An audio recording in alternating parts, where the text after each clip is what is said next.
Oke. Bismillahirrahmanirrahim. Assalamualaikum warahmatullahi wabarakatuh. Waalaikumsalam. Waalaikumsalam warahmatullahi wabarakatuh.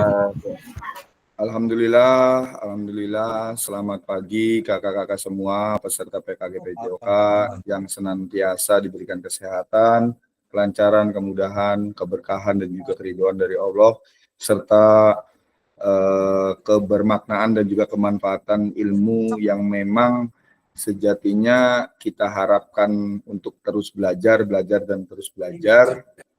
Semoga kakak-kakak pagi hari ini dalam kondisi yang semangat, walaupun di tengah-tengah mungkin ada aktivitas-aktivitas yang memang kakak-kakak sedang jalani, baik yang mungkin rapat, akreditasi, kemudian mungkin ada keperluan luar dan sebagainya. Tapi luar biasa kakak-kakak masih bisa menyempatkan diri, masih penuh dengan semangat di sesi tatap maya kita yang ke-13 ya, 13 ini Kak. Kita target untuk tatap maya itu secara keseluruhan ada 19, jadi nanti kita masih ada beberapa lagi yang harus kita daringkan gitu atau sesi tatap maya. Kakak, kemarin itu saya sempat lihat jadwal, ternyata saya lupa bahwasanya di Jumat ini ada sesi tatap maya gitu, makanya langsung saya share.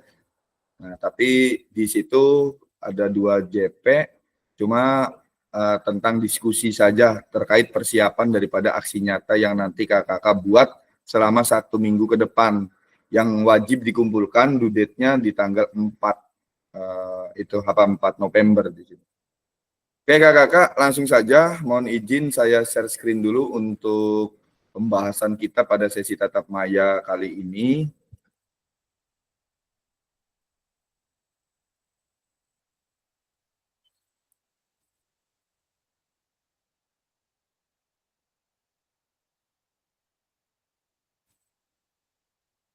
Bentar dulu Kak, lagi proses dulu.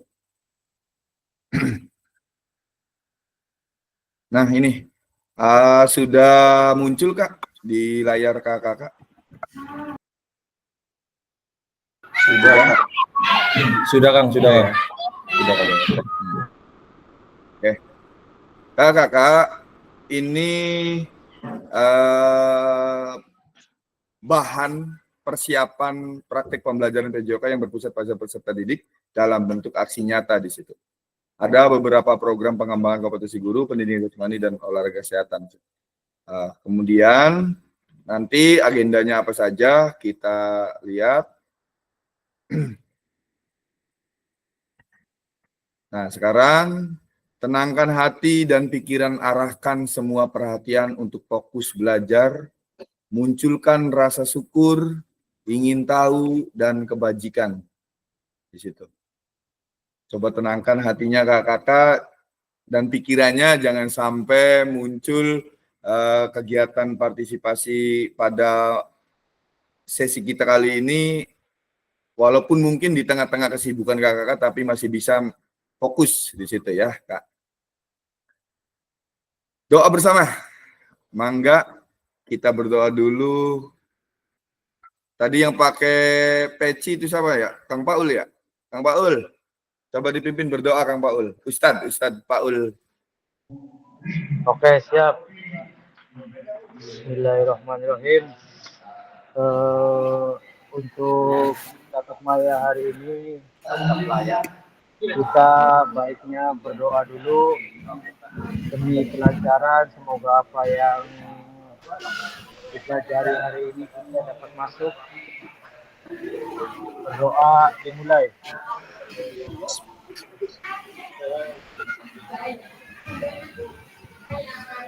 Doa selesai. Oke, terima kasih Kang Paul. Doanya sangat menyentuh hati karena pengaruh daripada peci di situ ya. Mantap. Kita lanjutkan Kak. Terima kasih Kang Paul sekali lagi. Lanjut. Seperti biasa kesepakatannya diingat-ingat kembali kakak-kakak, menyalakan kameranya mematikan mikrofon kalau tidak berbicara, kemudian hadir seutuhnya, menghargai waktu bersama, memaksimalkan fitur chatnya, klik raise hand ketika bertanya ataupun mengajukan atau ada yang harus disampaikan, kemudian gangguan teknis ketika kelempar atau ada kendala sinyal, silakan tinggal masuk kembali saja. Lanjut. Halo Bapak Ibu, tujuan dari sesi kita kali ini adalah dua. Tujuannya adalah satu, merefleksikan koneksi antar materi. Mohon izin kakak-kakak, di agenda refleksi koneksi antar materi ini, kakak-kakak diajak untuk mengulas kembali modul-modul yang pernah kakak-kakak pelajari dan kakak-kakak terima waktu itu. Kemudian yang kedua adalah memahami penugasan aksi nyatanya. Nah ini utama kita nanti di poin kedua ini. Lanjut. Agenda kita sesi kali ini adalah satu, merefleksi koneksi antar materi, kemudian menjelaskan penjelasan tugas aksi nyata, pengantar tugas, penjelasan teknis, refleksi keterampilan mengajar PJOK yang berpusat pada peserta didik, kemudian penilaiannya dan lini masanya. Kemudian yang ketiga adalah dialog atau diskusi dan tanya jawab, dan keempat adalah penutup. Itu agenda kita Kak kali ini. Lanjut.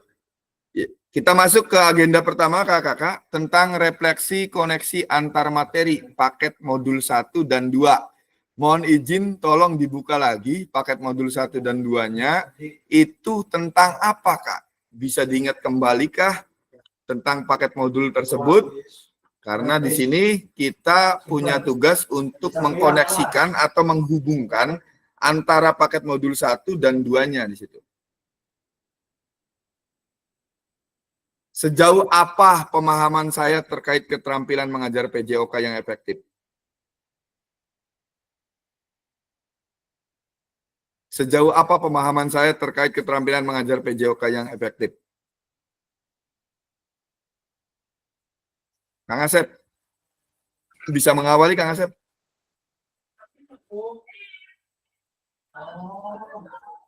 Kang Asep, halo? Siap, Kak.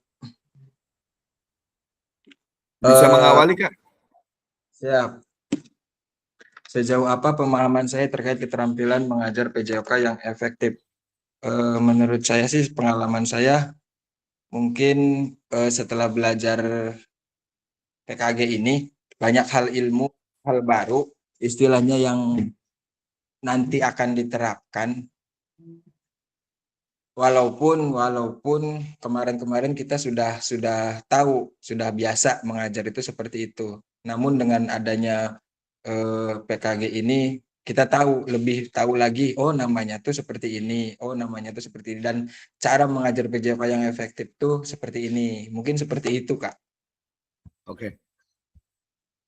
Berarti Kak Asep sudah punya strategi sendiri ya untuk menerapkan keterampilan mengajar PJOK yang efektif gitu, berdasarkan hasil diskusi dari pelatihan ini ya Kak ya. Khususnya mah ada pengembangannya gitu di luar sana ya Kak ya.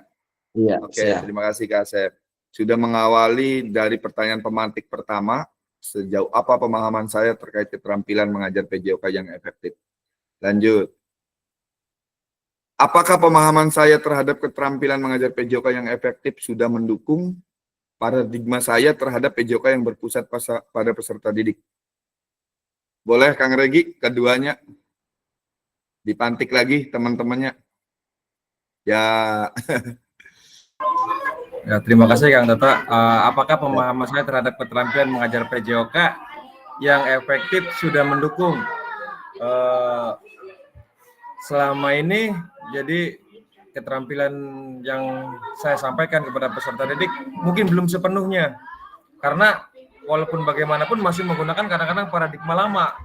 Sedangkan di model pembelajaran 2.1 menggunakan paradigma baru yang harus dirubah. Sedangkan di 2. sekian itu kan keterampilan yang berpusat dikembalikan lagi. Kalau dulu mungkin masih guru jadi sebagai sumbernya, sekarang kan dikembalikan lagi kepada siswa sebagai sumbernya. Jadi di sini saya pribadi belum sepenuhnya mengajar yang secara efektif itu. Tetapi secara garis besar Kang Regi mengerti dan paham ya Kang ya. Dalam artian paradigma lama PJOK itu seperti apa Iya, dan paradigma baru itu arahnya kemana. Sudah, Iya, maksudnya betul. memahami kan ya paradigma Alhamdulillah, lama dan barunya gitu ya. Oke, terima kasih. Apakah pemahaman saya terhadap keterampilan menghadapi PJOK yang efektif sudah mendukung terhadap pengembangan paradigma saya terhadap PJOK yang berpusat pada peserta didik? Sebenarnya saya yakin dan percaya kakak-kakak ini, oke.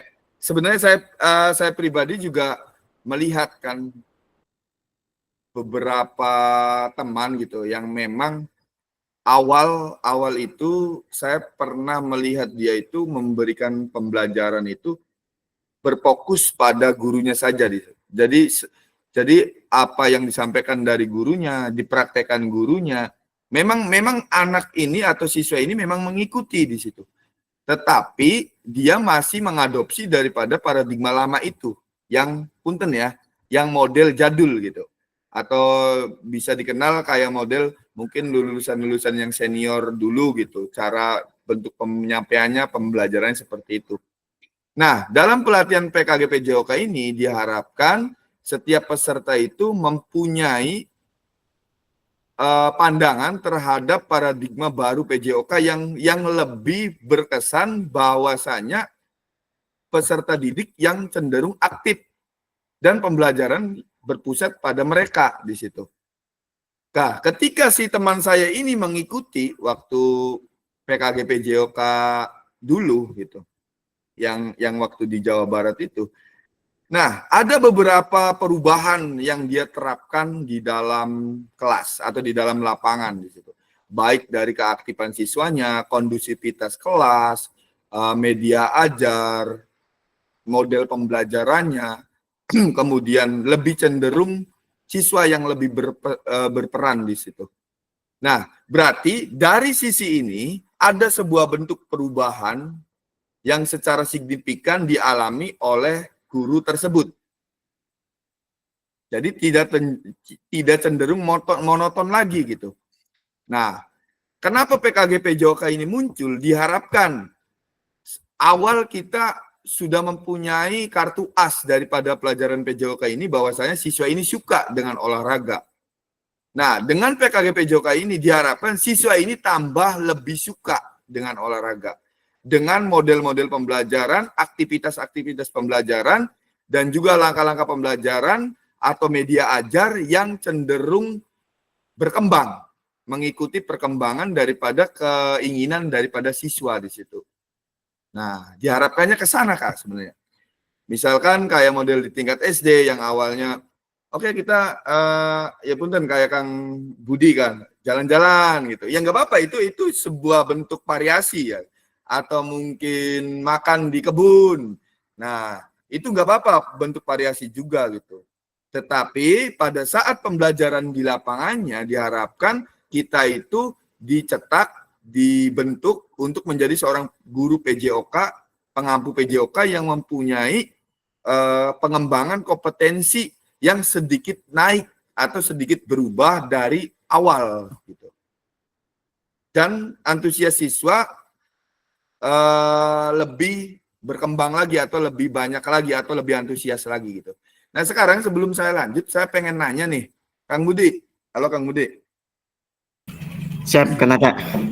Kang Budi punten, saya pengen sedikit Kang Budi ceritalah. Awal Kang Budi sebelum mengikuti PKG PJOK saat menerapkan pembelajaran di sekolah dengan sedang berjalan sekarang mengikuti PKG PJOK. Ada perubahan yang signifikankah dalam kelas Kang Budi di situ? Silakan. Siap, terima kasih Kang Tata. Yang saya alami sendiri di lapangan setelah saya mengikuti kegiatan PKG PJOK ini, tentu adanya sedikit perubahan dalam konteks pembelajaran PJOK. Siswa sekarang lebih aktif karena pembelajaran yang saya terapkan itu melalui berbagai permainan, pertanyaan pemantik, sehingga siswa ikut aktif dalam pembelajaran PJOK. Dan guru di sini, saya sendiri hanya sebagai fasilitator seperti itu, Kak Tata. Oke. Berarti intinya mah ada perubahannya Kak ya. Ada, Yang iya. Kak Budi rasa waktu awal seperti apa penerapan pembelajarannya dan sesudah itu sekarang maksudnya mah seperti apa gitu. Iya. Secara sendiri aja dulu. Karena untuk penilaian rekan sejawat ataupun nanti tes umpan balik dari siswa nanti ada fasenya di situ. Iya. Bagaimana mereka bisa memberikan umpan balik atau komentar terhadap pembelajaran yang kita terapkan di lapangan gitu. Nanti di aksi nyata itu ada muncul. Terima kasih Kang Budi ya. Sementara saya tanya dulu gitu, ada perubahan. Gimana? Untuk kelas 1 dan 2, saya juga masih belum bisa menerapkan pembelajaran yang berpusat pada peserta didik. Jadi saya masih menerapkan pembelajaran yang lama, jadi berpusat pada guru. Mungkin dari kakak-kakak yang lain punya solusi atau punya ide untuk mengajar di kelas 1 dan 2. Seperti itu kakak-kakak. Tuh ada masukan kayaknya dari Kang Regi nih. Mantap. Silakan Kang Regi. Punten Kang Budi, bukannya ini ya. Kalau untuk fase maksudnya yang fase A, Kang Budi. Ya. Kalau fase A itu jadi tetap harus ada bimbingan tuntunan gitu. Jadi belum bisa kalau berfokus kepada peserta didik untuk kelas bawah fase A tuh. Jadi tetap aja. Karena kalau dibiarkan misalnya kita anak itu harus bagaimana, nanti beresiko ke guru. Tingkat keselamatannya ya kita lebih ekstra, lebih capek lah. Karena disuruh misalkan diajarkan misalkan melompat itu tahu di depan ada temennya, itu malah ditabrak kalau anak betul. Iya, betul. Ya, jadi gimana ya, harus lebih ekstra lah fase A mah. Makanya bukannya menyalahkan ini atau tidak sesuai, bukan, tetapi kita ambil yang terbaiknya terjadi di lapangan karena setiap sekolah itu beda-beda. Tapi pengalaman di saya itu ya seperti itu. Oh, dicobakan di bagaimana? Harus aktif nih siswa nih. Ya, oke, boleh. Nah, gurunya lengah sedikit, disuruh lompat-lompat.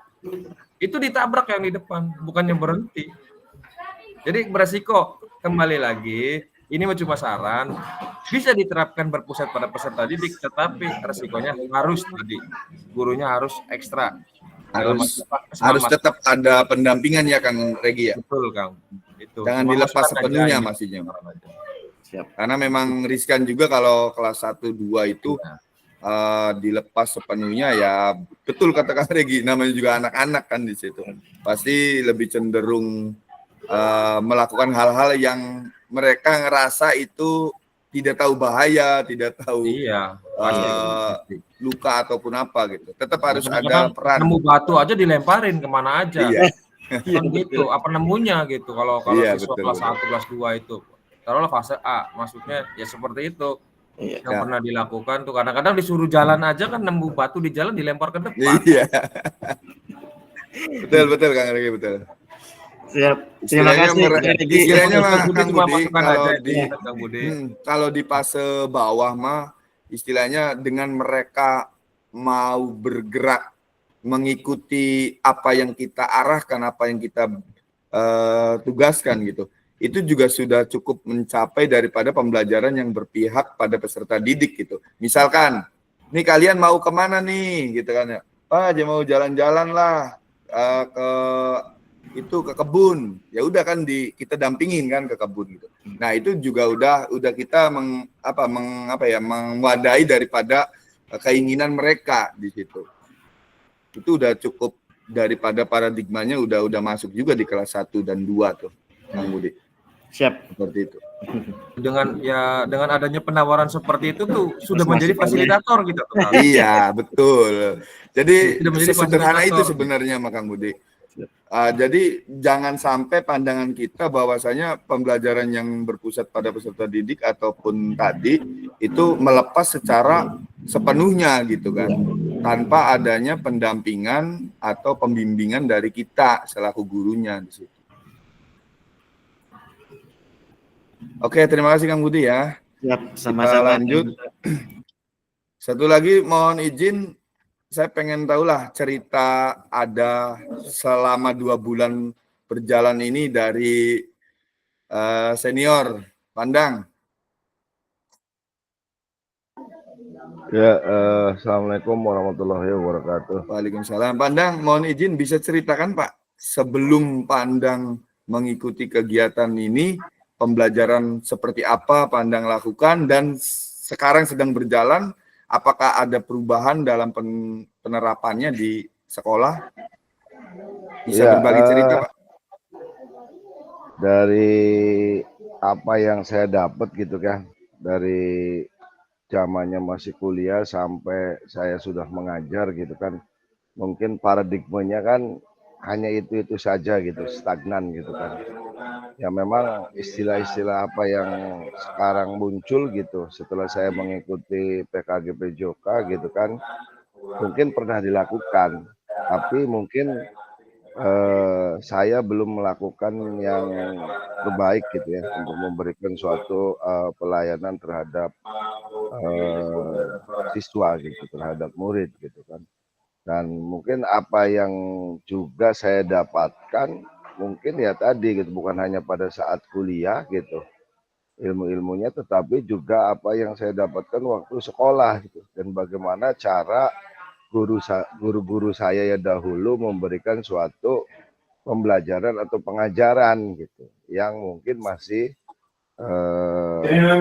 pusat kepada guru gitu kan, tidak memberikan suatu kesempatan untuk murid atau untuk siswa melakukan suatu apa ya pengembangan gitu, pengembangan ide kreativitas gitu. Ya intinya masih guru center gitu ya, guru center gitu. Dan seperti masuk kepada proses pembelajaran pelatihan gitu. Gitu kan. Tapi setelah saya mengikuti PKK kan banyak ilmu-ilmu yang baru gitu. Banyak bagaimana kita mencairkan suasana dalam keadaan ya mungkin muridnya juga capek gitu dengan adanya jok-jok pada ice breaking gitu. Ya pokoknya ada perubahan gitu, ada perubahan paradigma dan betul gitu. Jangan sampai apa yang disampaikan pada saat kita PKG oleh Pak Korwas gitu, itu jangan sampai kita lepas bolanya saja gitu. Kemudian anak-anak dengan sendirinya bermain gitu. Mending tidak terjadi suatu hal yang tidak diinginkan gitu. Kalau suatu hal yang tidak diinginkan terjadi, tetap aja kan kita yang harus bertanggung jawab gitu. Karena pada saat itu ya memang jamnya kita jam pembelajaran PJOK seperti itu gitu. Jadi itu, dan mungkin tadi apa yang disampaikan rekan-rekan juga Kak Regi, Kak Budi gitu, Kak Asep gitu. Saya setuju gitu. Proses pembelajaran PJOK itu menjadi apa namanya salah satu pilihan ya kan dari mata pelajaran yang lain yang sangat ditunggu-tunggu gitu dan sangat disenangi, dan memang pondasinya kalau menurut saya harus pada anak didik kita yang di pra sekolah atau di fase A gitu ya Kak Regi ya. Pra sekolah ini kata Betul. saya jangan dibebani untuk yang berkaitan dengan kognitif gitu Kak. Prasekolah itu biarkan anak-anak itu berkembang untuk soft skill dan pengenalan gerak gitu, pengenalan gerak Betul. lokomotor gitu, Setuju Pak Andang. ya kan. Jadi kadang-kadang teman-teman kita juga mungkin guru-guru di prasekolah atau PAUD atau di TK gitu, kadang-kadang suruh membaca, suruh menghitung gitu kan, sehingga kadang-kadang begitu tingkat fase lanjutan gitu, mungkin di fase A atau fase B, C gitu, E dan F gitu, anak-anak ini kurang optimal gitu kan, kurang optimal khususnya di kognitif dan psikomotor gitu. Motor. Oke. Iya gitu. Seperti itu Ya. mungkin Kak Tata. Ya, terima kasih Pak Andang. Sebelum lanjut, Kak Budi, Kak Regi mungkin ya yang punten ya kakak-kakak yang di SD, saya pengen nanya dulu. kalau di tingkat bawah, khususnya kelas 1, 2 itu ada soal PJOK nggak kalau ulangan? Ulang semester gitu. Mangga Kak Budi. Ada kata dan soalnya itu pun sudah di crop sama dinas ya Kang Regi ya. Betul Kang Budi. Ini yang tadi kegelisahan pandang itu ada di sini maksudnya. Nah ini iya benar kata Tak. Saya potong gitu. Karena saya pernah gitu, anak-anak saya sendiri ya sekarang kelas 5 gitu kan. Waktu zamannya COVID tuh Kak Regi, Kak Budi gitu kan. Itu kan kelas 3 ya, kelas 3 kelas 4 kakak sama kan gitu. Diberikan gitu soal-soal yang maaf gitu. Anak SMA aja secara kognitif kayaknya nggak bisa jawab gitu. Kok kenapa harus diberikan gitu. Menurut saya ya sudah yang biasa-biasa yang mudah saja gitu. Apalagi misalnya di fase A gitu. Yang penting kan anak bisa berjalan, melompat gitu kan. Pokoknya bergerak lah gitu kan. Lokomotornya jalan. Nah kognitifnya ini jangan ditambah soal-soal berat gitu. Karena sudah diplot maaf gitu dari dinas kan Dari gitu kan. dinas. Akhirnya apa? Ya bapaknya sih ngerjakaken. Ya, aduh. Loh, Pengalaman kandang dia kayaknya. Anaknya ngerjain bapaknya. Iya, anak-anak ya harusnya masih berkembang secara berkembang secara Gerak motorik dasar gitu. gitu ya. Hmm. Secara kognitif sudah dijari soal-soal yang mungkin anak-anak di fase SMP atau fase SMA dia tidak akan mampu gitu kan. Mungkin beda paradigmanya memang pada saat kita secara teoritis walaupun dulu belum digital gitu. Kita itu lebih pada ke konteks literasinya ya maaf gitu. Luar biasa gitu kita cari, kita baca gitu. Nah, sekarang anak-anak sekarang di fase atas saja untuk menjawab kita tanya lapangan bola voli aja yang memang memasyarakat coba gambarkan lapangan bola voli beserta ukurannya gitu. Susah tuh, pasti lihat klik Google dulu gitu. Apalagi tinggi tiang, tinggi net gitu kan betul. Seperti itu kata Tak. Siap. Oke Kang Regi, ada yang mau disampaikan tadi? Iya punten Kang Data. Ya kadang-kadang saya pribadi sebagai guru tingkat dasarnya sendiri gitu ya. Melihat soal yang akan dikerjakan siswa aja ketawa kadang-kadang tuh. Apa nggak salah ini penalarannya terlalu tinggi gitu. Iya. Tidak disampaikan. Ya memang seperti ini keadaannya, disampaikan pun percuma gitu. Bener gak Kang Budi? Benar. Betul Kang Regi, betul. Jadi untuk tingkat dasar 1, 2 ya, apalagi 3 sampai 3 lah kadang-kadang. Kok ini materi sudah begini, sudah melakukan penalaran yang cukup tinggi. Tidak disampaikan bagaimana, disampaikan bagaimana. Karena soal kebanyakan itu kan bukan dari sekolah yang bikin. Iya. Nah itu. Jadi yang di tingkat dasar itu ya kembali lagi ke situ. Ini bagaimana nih penyikapannya kadang-kadang. Sedangkan materi yang diajarkan dengan yang membuat soal kadang-kadang jauh lagi. Jauh ya. Hmm. Kang Regi, punten. Kakak sebentar ya sebelum kita lanjut lagi, kita sedikit dulu membahas ini Kak. Karena memang kalau di tingkat SMP SMA itu paradigma ini kita bisa terapkan gitu. Tapi strategi efektif PJOK di kelas bawah ini yang cenderung di kelas bawah ini sebenarnya luar biasa ekstranya gitu. Dalam pembentukan dasar geraknya harus sesuai. Kemudian tadi strategi pembelajarannya juga kalau misalkan kita salah berbahaya juga dengan mereka. Tumbuh kembang kata Tak. Tumbuh kembangnya. Iya, tumbuh kembangnya anak. Jadi betul kan. Sekali salah mengajarkan ke siswa teknik melompat aja sampai SMP pun itu tetap begitu kan. Iya, betul Kang Regi. Betul. Nah, kayak gini Kang Regi, punten. Kakak-kakak yang mungkin di tingkat bawah mengajar tingkat SD gitu. Ketika soal muncul dari dinas dengan komponen soal yang mungkin menurut kakak-kakak ini di atas rata-rata siswa pada umumnya dari segi kognitif gitu. Nah, apakah strategi kakak-kakak ini tetap menyampaikan soal itu dengan model yang ngerjain orang tuanya gitu, atau punya strategi lain?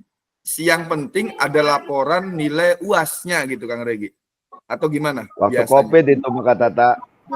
Ya biasanya karena soalnya itu kan misalkan ada 30 Kang, kita tarik 10 Kang. 30 misalkan. Ya diambil yang paling termudah kan 10 soal kan strateginya. 1, 2, 3 soal kan Oh, ada mudah, iya, sedang, iya. dan sulit. Kita ambil yang termudahnya. Iya. Kadang-kadang seperti itu Kang. Kalau di saya Termudahnya, pribadi ya. tapi ya. Tuh, Kang Budi ada referensi tuh. Kalau misalkan Siap. muncul lagi soal float dari dinas, berarti mending nggak usah dikasih semua gitu. Ya. Pilih-pilih saja yang sekiranya bisa Yang sesuai. yang sesuai dengan perkembangan motoriknya gitu, atau daya tangkap pikirannya gitu. Itu Kang Paul ya, Kang Samsul gitu. Itu ada masukan dari Kang Regi. Jadi khawatir juga karena saya juga pernah gitu. Bukan anak saya sih, cuma anaknya guru di sekolah saya minta bantuan suruh ngerjain soal SD Pandang. Nah, saya baca komposisinya sama kayak Pandang tadi gitu. Ini kayaknya tingkat SMA juga mereka belum tentu bisa mengerjakan gitu kan, apalagi itu kelas 2 gitu, kalau nggak salah kelas 2. Pak Tata minta bantuan katanya ngerjain soal anak saya pelajaran PJOK gitu. Pas saya pahami itu, lah iya, ternyata memang bentuknya hot ya kalau di tingkat itu mah. Kalau untuk tingkat ini maksudnya untuk tingkat kelas 2 nih maksudnya mah. Nah, ya punten bagi yang mungkin punya kesempatan untuk membuat soal-soal kelas 1, kelas 2, ya tolonglah kondisikan dengan perkembangan motoriknya gitu, Kak. Oke, kita lanjutkan dulu Kakak ke berikutnya. Sejauh apa pemahaman saya terkait strategi mengajar ini? Diingat kembali ya Kak ya, strategi mengajar ini yang dulu pernah kita diskusikan, kita bahas, kita pelajari bareng-bareng itu, yang ada apa tuh strategi mengajar tuh? Ingat lagi. Apakah pemahaman saya terhadap strategi mengajar sudah mendukung paradigma saya terhadap PJOK yang berpusat pada peserta didik? Nah, strategi mengajar yang kakak-kakak terapkan pada sebuah situasi di lapangan, nih, apakah itu sudah mengacu ke dalam paradigma baru PJOK yang berpusat pada peserta didik? Contoh nih Kak, misalkan Pandang di lapangan, ada jam olahraga di lapangan gitu, Pandang nih, tingkat SMK berarti kan Pandang. Nah kemudian si anak ini ada beberapa siswa laki-laki yang tidak ingin salin, tidak ingin mengikuti pelajaran olahraga dan diam di kelas atau di warung gitu Pandang. Nah, yang pertama adalah strategi mengajar seperti apa yang Pandang terapkan untuk siswa seperti itu. Dan apakah strategi tersebut Pandang lakukan sudah ke arah paradigma baru PJOK gitu. Mangga Pandang. Ya, ini mah yang biasa saya lakukan gitu ya. Mungkin juga belum sesuai dengan strategi gitu. Tapi biasanya saya lebih memakai ke strategi komando kan. Gitu. Dan memang kan sebetulnya menurut saya tidak bagus juga gitu. Tapi ya memang harus agak dikencangkan ikat pinggangnya gitu. Kalau tidak seperti itu ya kadang-kadang dilalaikan gitu. Nah kita sebetulnya sebelum mengajar itu biasanya di semester awal itu kita bikin kesepakatan kelas, kesepakatan kelas gitu kan. Nah, kesepakatan kelas yang pertama, tapi kita juga melihat situasi kondisi kan. Kalau yang kelas yang baru kelas 10 kan biasanya kan sebulan, 2 bulan, 3 bulan kan masih memakai training yang dari yang dari SMP-nya masing-masing SMP. kan, masing-masing gitu. Tapi nggak jadi masalah, yang penting memang pakai pakaian kaos olahraga gitu. Pakai pakaian kaos olahraga gitu. Jadi saya bikin kesepakatan kalau 3 kali berturut-turut tidak memakai pakaian olahraga gitu, maka akan diberikan berupa suatu reward gitu atau punishment gitu kan. Itu artinya rewardnya, punishmentnya juga yang memang tidak memberikan suatu cedera gitu kan. Nah, biasanya saya keliling-keliling, kebetulan saya di Sapras, kadang-kadang mereka suruh ya membersihkan sampah di sekeliling lingkungan gitu. Kalau misalnya ada yang 3 kali berturut-turut gitu, tapi kadang-kadang jarang kata tak gitu kan. Siap. Kemudian ya minimal 5 menit gitu, memasuki kelas atau memasuki lapangan gitu, minimal 5 menit gitu. Apalagi kadang-kadang jam pertama malah kadang-kadang saya tanya dulu udah sarapan atau belum. Kalau yang belum sarapan, udah sarapan dulu, tapi saya kasih waktu bukan 5 menit, maksimal 10 menit gitu. Artinya kita bikin kesepakatan dulu kan gitu. Siap. Gitu. Kemudian kalau misalnya Alpa juga, artinya kalau misalnya Alpa 3 kali berturut-turut, saya juga koordinasi dengan wali kelas gitu, ada apa gitu kan, apakah wali kelas sudah home visit atau belum gitu. Ya hal-hal seperti itu yang biasa saya lakukan gitu. Cuman kalau kita lihat pengalaman dengan kita sekarang sedang melakukan PKG gitu ya, mungkin saya juga belum optimal dan belum sesuai dengan strategi yang kemarin kita bahas gitu kan gitu. Jadi kadang-kadang saya juga belum memberikan pelayanan yang maksimal lah, yang optimal gitu kepada peserta didik. Tapi ya kita ya sudah berusaha gitu. Mungkin ya terus dengan kita upgrade kan, dengan adanya kegiatan PKG ini memberikan suatu paradigma yang berbeda gitu tentang PJOK gitu Kak Tata gitu. Sehingga ada perbaikan step by step, sehingga pasti anak juga nanti mungkin berproses merasakan perubahan-perubahan pembelajaran atau pengajaran dari kita. Itu Kak Tata. Siap. Terima kasih Pandang. Luar biasa strateginya. Jadi yang saya maksud tadi, strategi mengajar dengan kasus yang tadi saya sampaikan ke Pandang itu, ketika ada siswa yang seperti ini di kelas Bapak ataupun seperti apa Pak strategi mengajar dan paradigma baru yang diterapkan. Nah, Pandang menjawab dengan kesepakatan. Betul Kakak? Paradigma baru itu kita pakai kesepakatan. Kalau dulu mungkin kita itu ketika mengajar ada siswa telat, kita langsung hukum.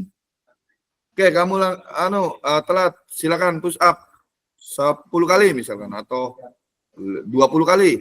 Nah, tanpa adanya awal kesepakatan di kelas di situ. Nah, itu yang disebut dengan paradigma lama di situ. Paradigma baru kita baru mengarah kepada kesepakatannya dalam awal pembelajaran gitu, Kak.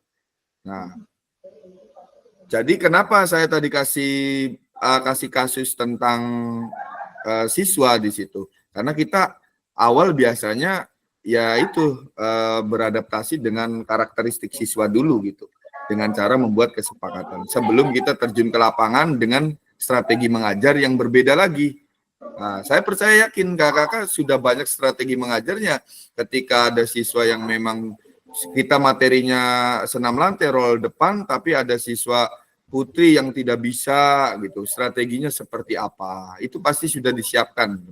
Nah, kalau untuk tingkat atas mungkin itu tidak jadi masalah dengan yang namanya kesepakatan. Saya pengen mengungkit lagi nih, mengulas lagi di tingkat bawah. Adanya kesepakatan, Kang Regi, itu efektif tidak dengan mereka di tingkat bawah? Kalau di tingkat bawah itu tidak langsung kesepakatan, Kang. Ya, berarti sistemnya gimana? Jadi sistemnya itu ke pendekatan dulu, Kang. Ya. Pendekatan dulu. kita dekati siswa tersebut. Misalnya kan siswa tersebut nggak suka nih, kita pendekatan dulu. Kenapa sih? Apakah ada masalah di rumahnya atau ada masalah dengan temannya? Biasanya kan anak kecil itu masih ada ego masing-masing gitu kan. Makanya pendekatan dulu. Ya. Kalau di tingkat dasar ya saya pribadi pendekatan dulu, baru nah kalau sudah anak tahu permasalahannya yang ada terhadap anak tersebut, baru ajak ke kelas, kesepakatan nih bagaimana nih kalau terjadi seperti ini lagi, baru terjadi timbul kesepakatan yang kedua. Nah, kalau di tingkat SD itu biasanya seperti itu, Kang. Jadi tidak langsung kita ambil kesepakatan seperti Kesempatan, ya.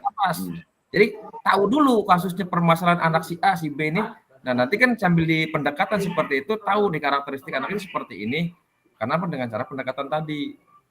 Oh, siswa ini nih begini nih, siswa A ini begini, siswa B ini begini. Jadi sifatnya itu dapat terlihat dari pendekatan. Nah, setelah tahu, baru kita terjadi kesepakatan nih. Kalau olahraga itu harus berpakaian seperti ini, harus bersepatu dan sebagainya. Karena di SD yang masih tidak bersepatu pun banyak ikut olahraga. Padahal itu tuh salah satu tingkat tadi keselamatan. Keselamatan, betul.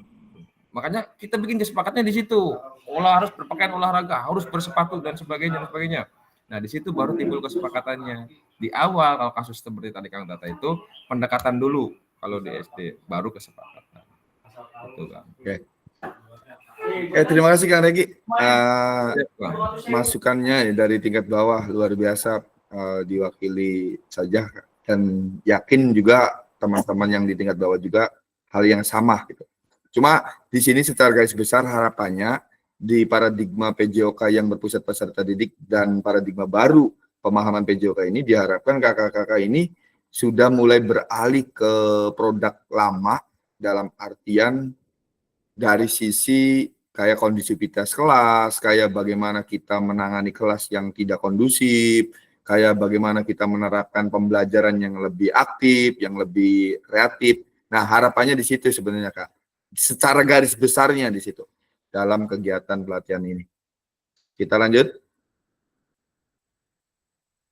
Sejauh apa pemahaman saya terkait model pendidikan gerak? Saya belum dengar suara Kang Samsul nih. Tapi tadi ada tangannya saja nih, top gitu. Kang Samsul, punten dong minta ininya lah, masukannya mungkin atau diskusinya. Apakah pemahaman saya terhadap model pendidikan gerak sudah mendukung paradigma saya terhadap PJOK yang berpusat peserta didik? Oke, mungkin di layar ini Kak Samsul yang dibahas. Karena biasanya pendidikan gerak kan sesuai dengan kita kemarin luring itu. Kenapa saya minta izin ke Kang Samsul untuk memberikan tanggapan di situ? Karena pendidikan gerak ini awalnya memang dari tingkat bawah dulu yang tadi kita diskusikan. Silakan Kang Samsul. Ya, terima kasih Kak Tata. Tentang pemahaman model pendidikan gerak yang khususnya di sekolah dasar, terutama pengalaman saya dalam proses pembelajaran ini terkait model pendidikan gerak. Ya sebenarnya kalau di sekolah dasar itu emang dari konsep dasar gerak itu harus tahu ya untuk kelanjutan nanti di jenjang SMP dan SMA. Jadi kalau dari dasarnya tidak didasari dengan pengetahuan dari teknik-teknik dasar dari suatu cabang olahraga tersebut, nanti kelanjutan dari tingkat SMA atau SMP atau SMA-nya tuh nanti pengetahuannya tuh kurang gitu. Dari segi terhadap model pendidikan gerak juga dalam artian bahwasanya setiap kita sebagai pendidikan tahu lah ya dalam proses pembelajaran khususnya dari kelas 1, 2, 3, kelas bawah, kelas tinggi juga, apalagi sekarang itu fase-fase. Jadi yang dimana kalau di fase A misalkan kelas 1 belum tuntas, itu bisa dilanjutkan di fase B. Ya, misalkan kelas 1, 2 kelas 1 misalkan fase A belum tuntas, itu bisa dilanjutkan ke kelas 2-nya. Jadi bisa dilanjutkan itu dari model-model gerak pendidikan gerak. Mungkin itu Kak. Oke, terima kasih Kak Samsul. Apakah pemahaman saya terhadap model pendidikan gerak sudah mendukung? Eh, mohon izin Kak Samsul berikan satu contoh paradigma baru dalam PJOK yang pernah Kak Samsul terapkan dalam model pendidikan gerak di sekolah, mungkin ada tidak? Satu contoh aja. Ya, contoh model pendidikan gerak ya.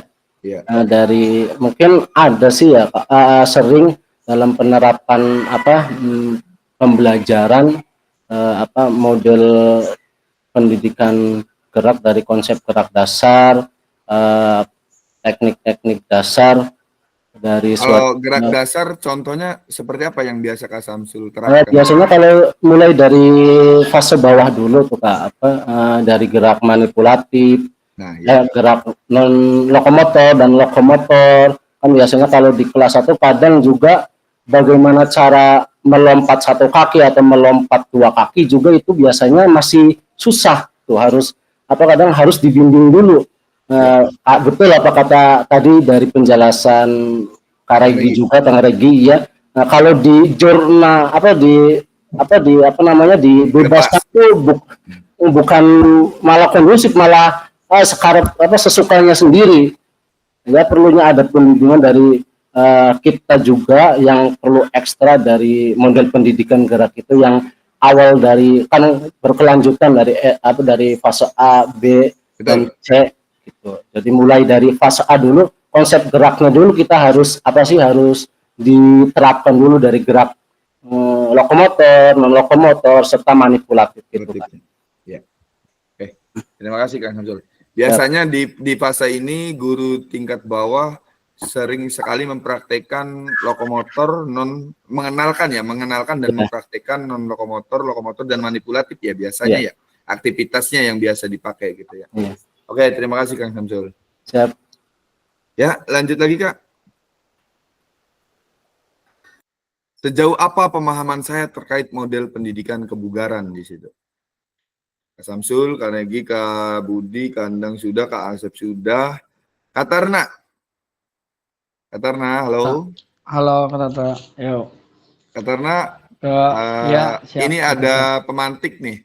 Apakah pemahaman saya terhadap model pendidikan kebugaran itu sudah mendukung paradigma saya terhadap PJOK yang berpusat pada peserta didik? Menurut Kak Tarna gimana? Kebugaran, ya siap Kak Tata. Untuk kebugaran sendiri tentunya ini menjadi sebagai dasar atau fundamental dari aktivitas gerak ya tentunya. Jadi ya kebugaran ini tentu masuk. Biasanya Kak Tata kalau saya mengajar ada itu gerakan dasar dulu, kayak berlari ke depan, mundur, lompat-lompat seperti itu. Kayak lompat kijang juga. Pemahaman seperti itu Kak Tata. Kak Tarna punten izin berikan contoh satu aktivitas kebugaran yang biasa Kak Tarna terapkan di kelas, tetapi merujuk kepada paradigma baru alias apa? Siswa lebih antusias gitu dengan maksudnya lebih kreatif, lebih inovatif gitu. Iya. Kan biasanya kan kita gitu kalau misalkan dulu menerapkan kebugaran cuma sebatas kayak kegiatan sirkuit training ataupun mungkin cuma sebatas lari gitu. Nah, adakah yang strategi Kak Tarna untuk menerapkan pendidikan kebugaran ini di sekolah tetapi mengacunya ke dalam paradigma PJOK yang berpusat pada peserta didik? Gitu. Ada tidak? Seperti ini sih Kak Tata, kalau game tuh Kak, game seperti ice breaking tuh. Ya. Yang saya bilang kamu pegang. Nanti kan berhadapan, kemudian saya bilang misalkan pegang kepala, pegang lutut, ambil cons, rebutan berebut seperti itu. Tentunya sangat menarik tuh ke anak-anak seperti itu. Siap. Ice breaking ya tentunya dengan itu aktif. Ya, berarti bisa reaction ya. Berarti bisa dipakai dengan ice breaking ya, model pendidikan kebugarannya di situ. Ya, siap Kak Tata. Kakak-kakak yang lain mungkin ada strategi penerapan pendidikan kebugaran yang cenderung lebih mengacunya ke dalam paradigma PJOK berpusat pada peserta didik selain penggunaan game atau ice breaking? Iya. Mangga. Siapa ya? Mungkin bisa dibagi. Juga ini kata gimana? Hipnoterapi. Gimana tuh Pak? Bisa Tuh dijelaskan? pandang tuh, mantap. Hipnoterapi itu bagaimana membawa anak kita ke bawah alam sadar gitu. Oke. Sehingga anak itu pada saat posisi kosong kita isi gitu. Kita isi dengan motivasi dengan nilai-nilai spiritual gitu. Sehingga anak itu dalam keadaan rileks, menghilangkan beban, menghilangkan beban yang selama ini mereka hadapi gitu. Kita masuk dengan hipnoterapi berupa ya tadi gitu, motivasi gitu, merubah artinya yang pernah mereka lakukan gitu untuk menjadi lebih baik lagi lah intinya gitu. Siap. Ya sih, setuju Pandang. Penting juga ya psikologi siswa ini yang bisa kita terapkan di pembelajaran PJOK ini kakak-kakak. Saya setuju nih. Sesekali kita coba masuk ke dalam mental psikologi mereka, Ya, mental. selain daripada gerak, kognitif, psikomotor, atau tentang pengarahan ke sikapnya juga, atau tentang lebih cenderung ke 3 komponen itu. Kita juga sesekali harus bisa masuk ke dalam tadi psikologinya juga gitu, dengan berbagai cara, mungkin dengan cara yang tadi disampaikan Pandang, dengan kita coba mereka merenungi apa yang sudah mereka lakukan, kemudian kita kasih sebuah stimulus untuk mereka pikirkan gitu kan. Nah, bisa juga ya Pandang ya, itu penting juga ya untuk penguatan mental juga gitu, dan psikologinya. Namanya itu biasanya saya kenal dengan hipnoterapi gitu. Jadi namanya menterapi gitu kan anak-anak kita gitu kan. Ya tadi gitu. Dengan motivasi. Intinya apa sih? Lebih kepada introspeksi gitu. Evaluasi diri gitu, introspeksi diri gitu. Tapi gitu dalam keadaan anak-anak itu rileks gitu, kosong gitu. Betul. Ya otaknya kosong, fokus gitu kan. Dalam satu titik gitu kan, dalam satu pandangan, satu titik ke depan gitu. Sehingga kita isi dengan hal-hal energi positif. Kan ada juga yang namanya hypnoselling gitu ya. Iya, hypnoselling gitu ya. Kalau itu lebih kepada hipnoterapi lah gitu. Oke, terima kasih Pandang masukannya. Siap. Lanjut dulu Kak.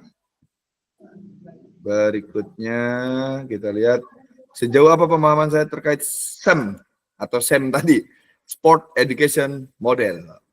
Ini saya belum dengar suara siapa ya? Kak Paul.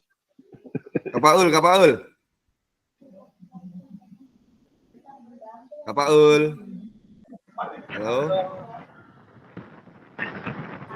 Aduh. Bisa ini enggak diskusi enggak? Apa lagi di jalan? Bahaya lagi di jalan. Ya udah. Siapa ya?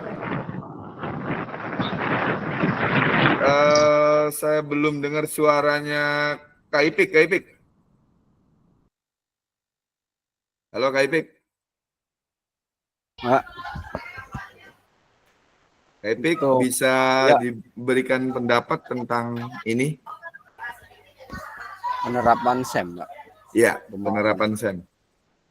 Ya, mungkin di tingkat SMP pernah atau Pak Ipik pernah membimbing gitu.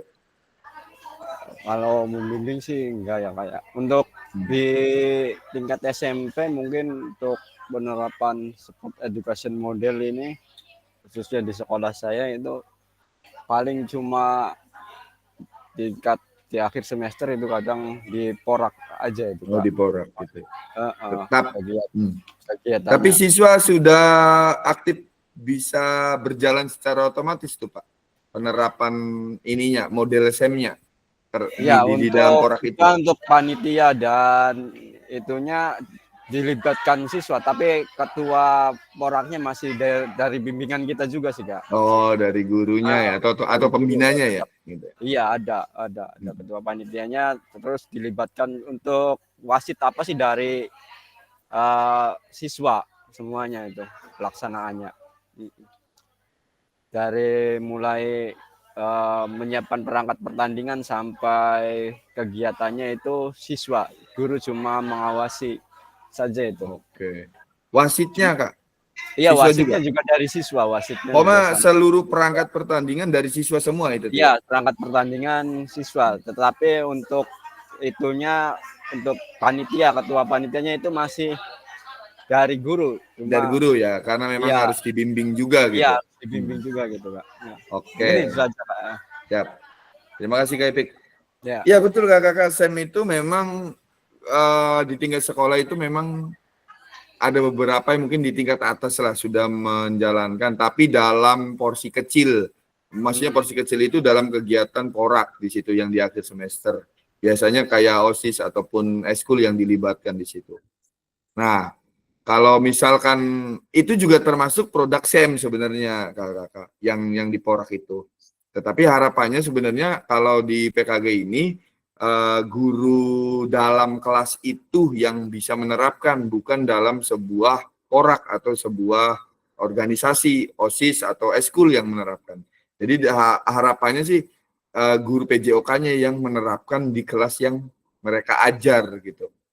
Jadi harapan dari penerapan SEM. Cuma pengaturan teknisnya memang jangka panjang, tidak jadi satu pertemuan atau dua pertemuan, karena berbagai aspek juga di sini yang dilihat, yang dinilai, dan juga yang dibutuhkan gitu banyak.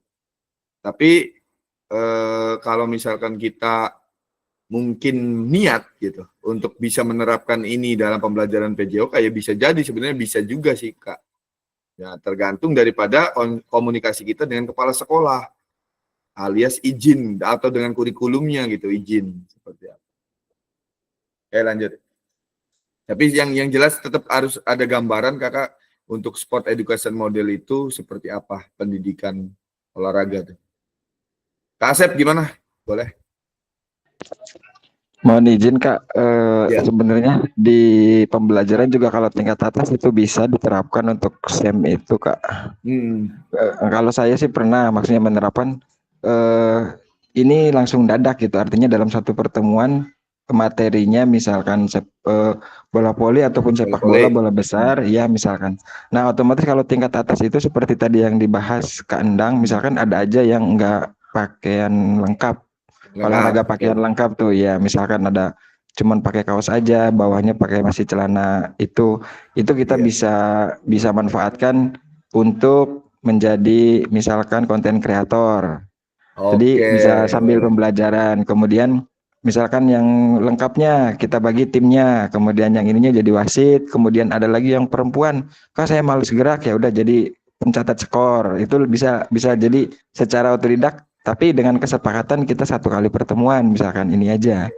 Jadi hanya mengenal kepada siswa itu, diperkenalkan, oh seperti ini gitu, untuk nanti di kehidupan nyata itu ketika kita terjun di masyarakat itu seperti ini gitu Kak. Terima kasih Kak. Kak Asep berapa pertemuan menerapkan ya SEM sederhana di kelas? Kalau misalkan buat ngedadak itu kadang satu kali pertemuan juga udah bisa Kak. Artinya Bisa, dengan secara otodidak gitu, maksudnya otodidak tuh langsung. Otomatis kan siswa tuh tidak semuanya, artinya tidak semuanya ketika olahraga itu pasti aja ada yang lagi jajan dulu, kayak tadi kan ada yang lagi di kantin dulu, ketika ganti jam ada yang itu dulu. Jadi nah yang kita manfaatkan siswa yang telat masuk ke kelas ataupun masuk ke lapangan itu tanya dulu kenapa nih, ya udah kamu nanti seperti ini, tetapi dia juga dilibatkan gitu dalam proses pembelajaran PJOK-nya gitu Kak. Oke. Terima kasih Kak. Berarti kemasan Kak Asep ini secara sederhana ya dalam pembelajaran. Iya, sederhana. Jadi tidak kayak panjang gitu Kang Asep, ininya tuh persiapannya. Tidak, kalau persiapan buat panjang mah membutuhkan waktu sungguh panjang juga ya Kak. Artinya kita rumbukan dulu panitianya, ini pembentukan ini dulu, itu kan lama. Kalau kita langsung otodidak di pembelajaran biasanya seperti itu. Nah adapun nanti pindah materi kita bisa ganti siswanya, ditukar yang tadinya melakukan bisa jadi tukar peran gitu, biasanya seperti itu Kak. Oke. Berarti kakak dengan masukan dari Kang Asep ini, berarti SEM ini bisa kita terapkan secara sederhana dalam pembelajaran. Misalkan biasanya PJOK itu 2 atau 3 jam di situ ya dalam satu pertemuan di situ. Nah itu bisa kita terapkan dalam kurun waktu jam pelajaran tersebut gitu. Tapi secara sederhana, bukan yang sampai panjang gitu atau persiapannya atau yang seperti kegiatan apa ya maksudnya turnamen ataupun kayak kompetisi pada umumnya gitu. Nah itu nggak apa-apa. Kita terapkan dalam satu pertemuan dengan dikemas secara lebih rinci lagi atau lebih padat lagi gitu atau lebih sederhana lagi. Yang penting unsur daripada SEM itu yang dimana di dalamnya terdapat perangkat A, perangkat B, perangkat C-nya ada gitu. Nah itu sudah termasuk dalam model SEM yang diterapkan di kelas atau di kelas di lapangan sekolah kita gitu. Berarti bisa tuh Kak kalau yang mau menerapkan sistem seperti itu. Nah mungkin cabangnya juga Kang Asep yang enggak kayak model umum ya, misalkan bola voli yang harus 6 orang gitu. Habisnya poinnya bisa harus 25 bisa gitu ya. dimodifikasi Berarti itu Kak. pakai Iya. modifikasi ya. Tapi nggak tahu kalau di kelas bawah mah mungkin masih belum bisa. Kalau di Kalau kelas Kang bawah Asep mah. pernah menerapkan ya secara sederhana di kelas. Alhamdulillah pernah Kak. Oke. Cuman ya baru tahu namanya, oh seperti ini tuh namanya SEM. Ternyata namanya gitu. SEM. Iya. Sport Education Model. Oke. Sport Education Model, pengenalan pendidikan olahraga, cabangan olahraga terhadap model pembelajaran. Jadi seperti itu Kak isinya. Oke, kita lanjut dulu. Terima kasih Kang Asep masukannya. Tadi juga Kang Ipik juga. Lanjut. Sejauh apa pemahaman saya terkait asesmen otentik? Siapa ya?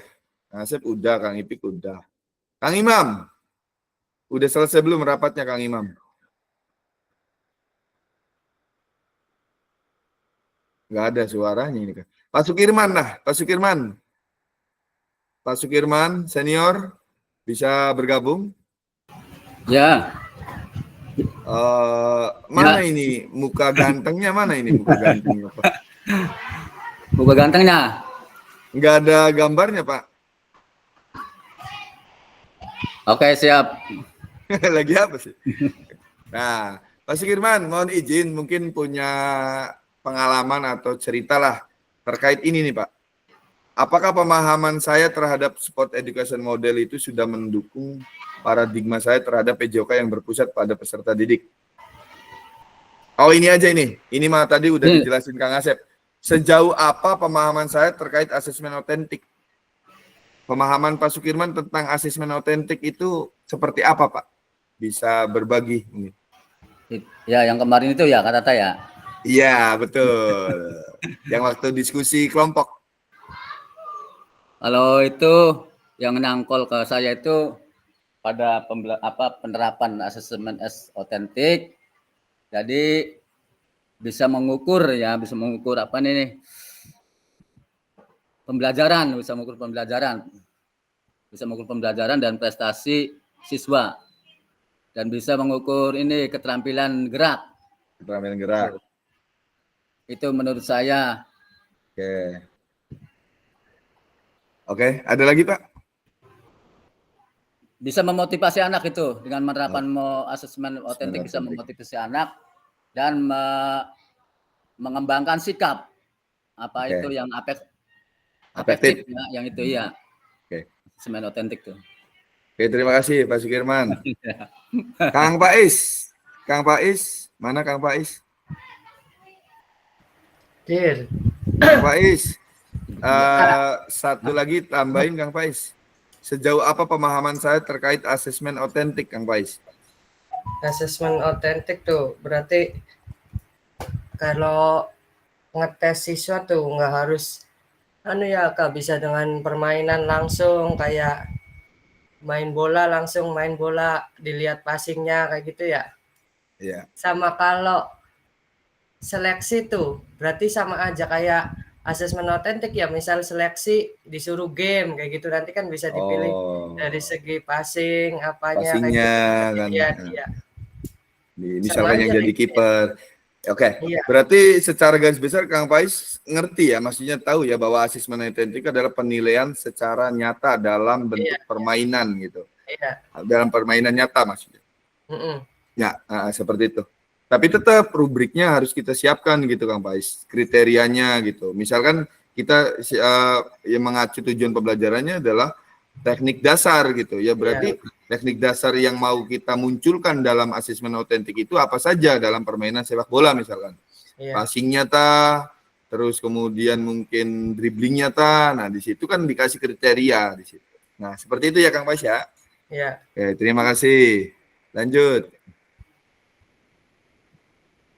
Apa ini? Keterampilan pedagogi guru PJOK yang berpusat pada peserta didik. Paradigma perubahan diri dan kelas dalam PJOK. Keterampilan pedagogi guru PJOK yang berpusat pada peserta didik terhadap tujuan paradigma perubahan diri dan kelas dalam PJOK.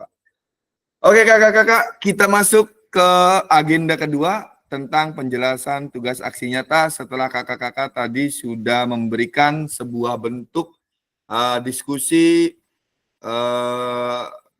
komentar, masukan tentang koneksi antar materi dari setiap unsur modulnya di situ. Sekarang kita masuk ke tugas aksi nyatanya, penjelasannya sebagai pengantar tugas. Setelah mempelajari semua modul 1 dan 2, Ibu Bapak diharapkan dapat mengimplementasikan eksplorasi pemahaman dalam bentuk aksi nyata, yaitu implementasi praktik pembelajaran PJOK yang berpusat pada peserta didik di kelas yang diampu, yang akan dinilai oleh fasilitator melalui LMS. Bapak Ibu dapat melakukan dimulai dari perencanaan, berarti nanti kakak-kakak membuat modul ajar atau RPP-nya dengan kerangka backward design yang kemarin. Yang namanya koneksi antar materi berarti hubungan dari modul yang awal sampai yang sekarang itu harus muncul, Kak. Kemudian pelaksanaannya hingga refleksi. Setelah melakukan praktek pembelajaran, Bapak Ibu diharapkan dapat melakukan proses refleksi salah satunya menggunakan refleksi keterampilan mengajar PJOK yang berpusat pada peserta didik. Lanjut. Pengantar tugasnya kakak-kakak, perhatikan. Keterampilan merencanakan, melaksanakan, dan mengevaluasi pembelajaran PJOK yang berpusat pada peserta didik merupakan salah satu kompetensi kunci. Nah, 3 aspeknya yaitu 1, Kak, mengembangkan lingkungan belajar yang kondusif. Kira-kira kelas kita kondusif nanti pada saat kakak-kakak membuat videonya. Menerapkan strategi pembelajaran PJOK yang berpusat pada peserta didik. Nah, awas tuh Kak. Jangan sampai kita masih jadi teacher center gitu. Tapi sudah ke siswa nantinya ya. Yang ketiga adalah merancang dan menerapkan asesmen otentik. Nanti kakak-kakak buat lagi asesmen otentiknya dalam pembelajaran PJOK. Situ. Keseluruhan aspek tersebut akan diamati dan dinilai oleh fasilitator berdasarkan RPP atau modul ajar yang nanti kakak buat. Susunannya pakai backward design, asesmennya pakai asesmen otentik, Kak. Ya, penerapan pembelajarannya pakai ya otentik yang berarti model pembelajaran nyata gitu, kayak permainan. Maaf, kayak itu, kayak misalkan ya itu apa otentik tuh. Otentik dalam bentuk nyata. Kemudian yang dinilai fasilitator itu adalah RPP atau modulnya dan kesesuaian dengan rekaman video yang kakak buat di situ. Pada saat pelaksanaan pembelajaran PJOK di kelas masing-masing. Rekaman video berisi, nih Kak. 1, kegiatan pembelajaran awal. Berarti nanti kakak-kakak ada kegiatan pembelajaran awalnya tuh. Kayak mungkin yang pengen game dulu mangga. Persepsi lah bahasanya ya di situ Kang Regi. Yang kedua adalah kegiatan pembelajaran inti. Awas tuh Kak, kegiatan pembelajaran inti. Maksimal 30 menit tanpa edit. Yang ketiga adalah kegiatan pembelajaran akhir, berarti di fase penutup kakak-kakak. Yang keempat adalah refleksi pasca pembelajaran.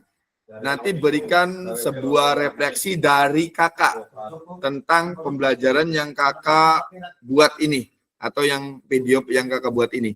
Dan yang kelima adalah testimoni peserta didik. minta testimoni dan umpan balik dari peserta didik atau dari siswa kakak-kakak terkait pembelajaran yang kakak terapkan dalam waktu itu, pada posisi waktu itu. Gitu. Dalam menilai aksi nyata, fasilitator, di sini apa ini? Ya, video yang diunggah. Berarti nanti kakak-kakak itu membuat RPP atau modul ajar dan rekaman video. Oke, untuk slide ini Kak, ada yang ditanyakan dulu sebelum kita lanjut. Jangan sampai kita miskomunikasi, kita salah. Mangga Kang Regi.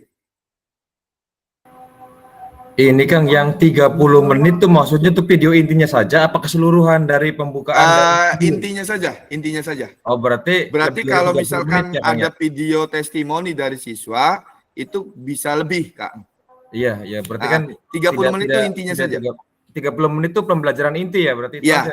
tapi ada kegiatan awal, inti sama penutup. Penutup, ya. Dalam 30 menit itu, Kang. Iya, tetap ada. Dikira tuh saya tuh dari awal akhir awal inti akhir tuh 30 menit, ternyata lebih sekarang Maya. Iya.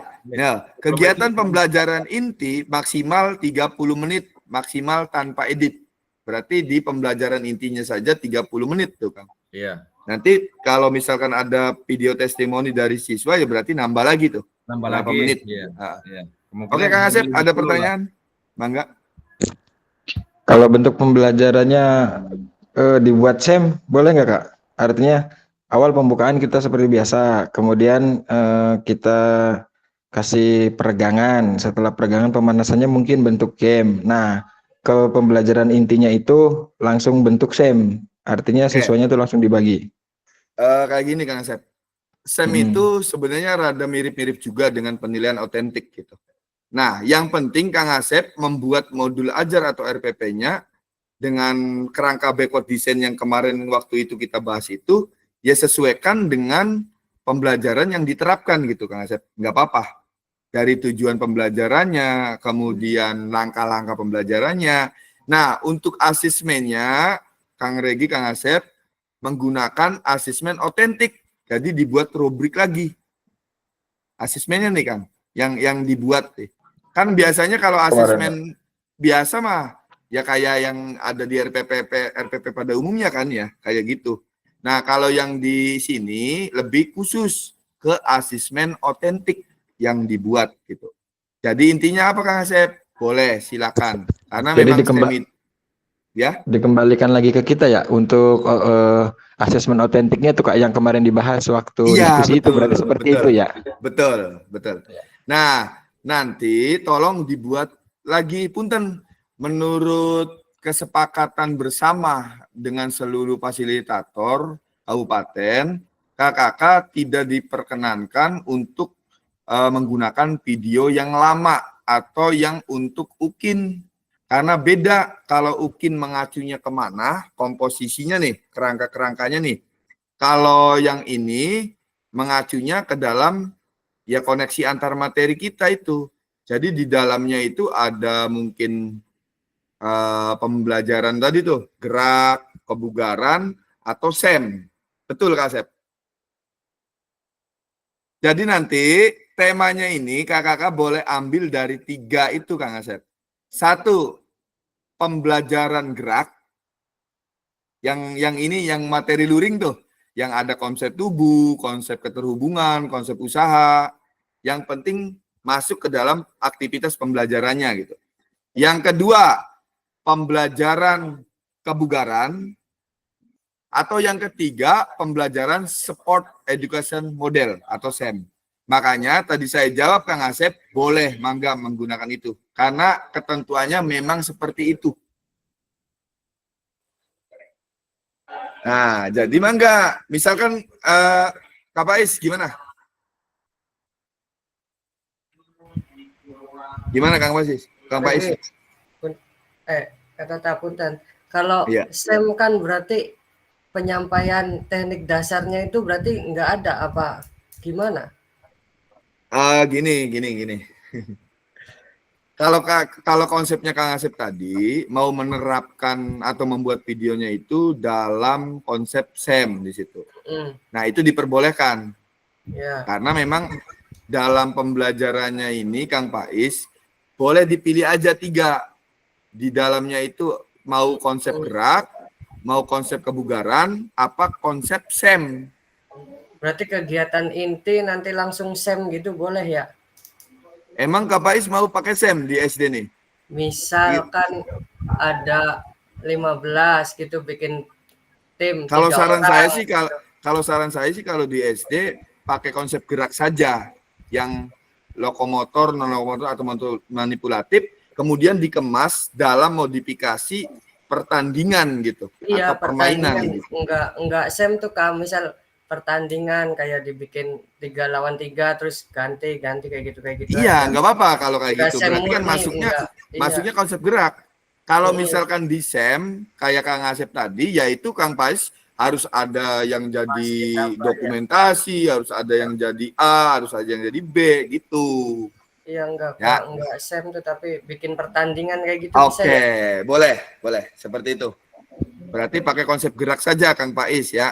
Dibuat rubriknya, otentiknya di situ. Dan kerangka modulnya atau kerangka RPP-nya pakai backward design. Jadi nggak usah yang banyak tuh, cuma berisi tentang apa tuh, inget-inget. Backward design tuh isinya apa kerangkanya? Tujuan pembelajaran. Tujuan pembelajaran, aktivitas pembelajaran, dan assessment. Jadi tujuan pembelajarannya apa? Aktivitas pembelajarannya. Mau konsep gerak tah, mau konsep kebugaran tah, atau mau konsep SEM, silakan. Asesmennya yang dipakai asesmen otentik dengan dibuat rubrik ulang, gitu. Rubriknya rubrik kosong aja. Rubrik enggak, maksudnya gini Kak, rubrik ini nanti masuk ke dalam di RPP RPP atau modulnya gitu, yang nanti kakak-kakak upload. Iya. Begitu. Ya iya, maksudnya mah dikosongin dulu nggak apa-apa lah. Rumus-rumusnya aja ya. Iya boleh. Gimana Kang Asep? Berarti kalau misalkan pakai SEM untuk asesmen otentiknya itu berarti dikasih ke siswa langsung ya, siswa yang menilai kan? Boleh? Oh iya, ya? iya saya lupa nih Kang Asep. Asesmen otentik yang seperti kita diskusikan kemarin tuh Kang Asep, boleh pakai 3 unsur penilaian. Mau yang penilaian antar teman, penilaian siswa atau diri sendiri, atau observasi guru. Silakan mau yang dipakai yang mana? Ya, siap. Terima kasih, Kak. Oke. Ada lagi kakak-kakak yang lain? Jangan sampai gimana Pandang? Kak Tata, ya paham ini garis besarnya gitu ya. Oke. Berarti kan ini kan yang terbaru ya kan dari proses pembelajaran dan pembikinan video gitu kan. Iya betul. Gitu ya. Nah, ini untuk masalah waktu, due date-nya kapan nih? Oh, Pandang untuk waktu secara di LMS kita dikasih seminggu, berarti sampai 4 November. Dari 26 Oktober besok sampai 4 November ke depan. Itu due date-nya, Kak. Siap. Tapi komposisinya secara garis besar Pandang tahu ya, ngerti ya? Paham. Oke.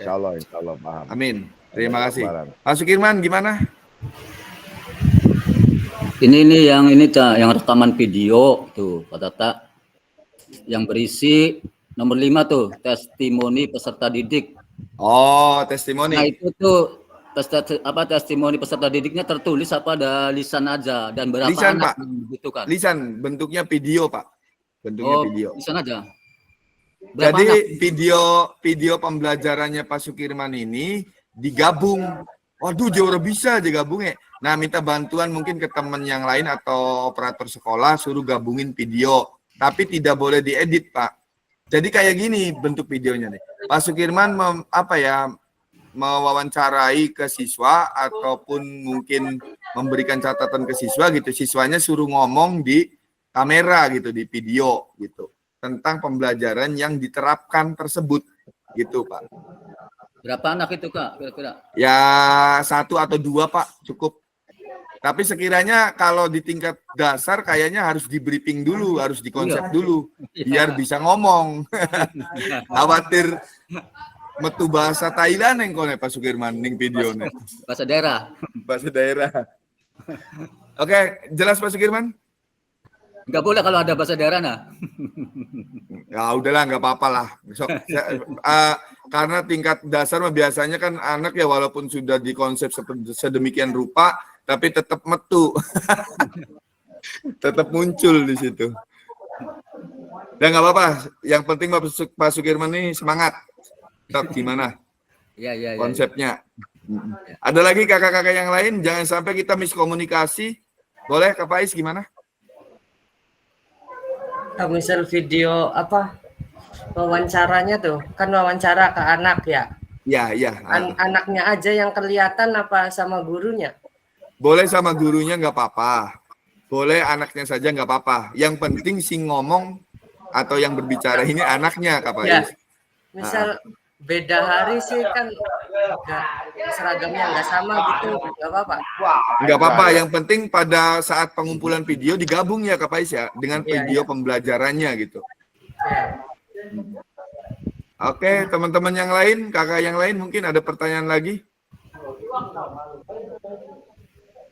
Terkait ini jangan sampai kita salah informasi atau miskomunikasi, akhirnya kakak-kakak ya kelewat to date lagi gitu. Kayak waktu itu Kak Imam belum mengumpulkan kan, padahal sudah sesi luring. Jangan sampai, karena aksi nyata dari tugas video ini Kak lebih konkret lagi dalam segi komposisinya, karena harus ada hubungannya dengan pendidikan gerak, pendidikan kebugaran, atau pendidikan sport education. Oke Kak Samsul, boleh seperti apa? Mau bertanya atau gimana? Ya, terima kasih Kak Tata. Punten nih dari rekaman video yang berisi yang poin pertama kegiatan awal pembelajaran. Di kegiatan yang inti kan di sini tanpa edit. Kalau di kegiatan pembelajaran ini boleh diedit, misalkan dikasih apa namanya tuh materi ini, materi apa sih kegiatan materi ini misalkan tuh apa murni edit semuanya, apa murni tanpa edit semuanya gitu. Murni tanpa edit Kak Samsul. Jadi nggak usah ditambah-tambahin dengan apa ya, langkah pendahuluan, langkah inti, langkah penutup, atau materi nggak usah. Jadi real tanpa edit. Yang ada mungkin penggabungan saja. Misalkan, maksudnya penggabungan nih, tadi pertanyaan Kak Faiz tuh, Kak boleh tidak video testimoninya diambil jauh hari, tapi video pembelajarannya hari itu gitu. Nah, tapi nanti pas dikirim videonya digabung.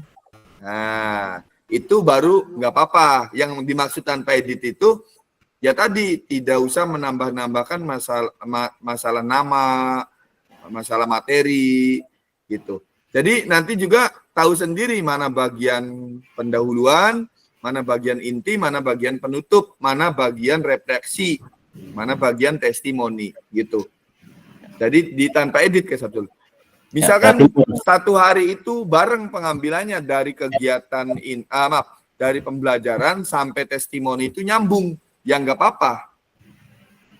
Yang penting mah di akhir videonya itu muncul testimoni dari siswa gitu. Siap Kak, siap. Berarti murni tanpa edit semuanya ya? Gimana? Ya, tanpa edit semuanya. Betul Kak Samsul. Aman ya? Oke, siap. Terima kasih Kak. Sama-sama. Yang lainnya mungkin kakak-kakak, silakan. Jangan sampai nanti tidak jelas atau kurang informasi, akhirnya asal gawe. Karena ini masuknya ke dalam aksi nyata gitu, aksi nyata pembelajaran modul 1 dan 2 kakak-kakak. Karena di modul 3 ini nanti kita beda lagi. Nanti setelah aksi nyata nih. Jadi ini tuh kayak aksi nyata modul 1 dan 2 Kak, dalam video pembelajaran. Kalau di PMM aksi nyatanya membuat itu kan, membuat kayak Canva ataupun rangkuman di situ. Tapi kalau di kita PKG ini aksi nyatanya membuat video pembelajarannya gitu. Ya, diulang Kak Samsul gimana? Kak Regi, apa Kak Samsul dulu nih? Sok. Enggak, Kang Samsul dulu. Gimana Kang Samsul?